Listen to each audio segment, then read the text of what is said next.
first, when you start going down the path and deciding where you need to be. So it might be that, hey, I've never dealt with a government contract before, but I think that there might be some money in it. At bare minimum, go through the process for level one.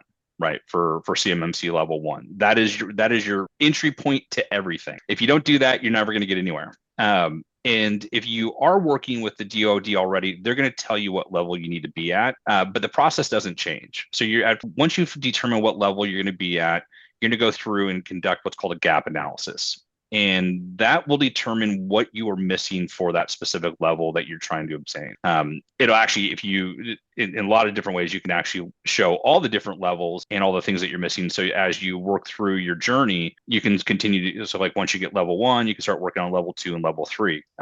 So once you finish that gap assessment, then at that point, you have to go back and remediate or fix the issues that are missing that are making you compliant. And so at that point, when you start getting like the assessments, that's level two, and then like compliance and maintaining compliance, at level on the other side of things. But like level one and level two, you kind of sit in level three. You're in those first three steps over and over and over again.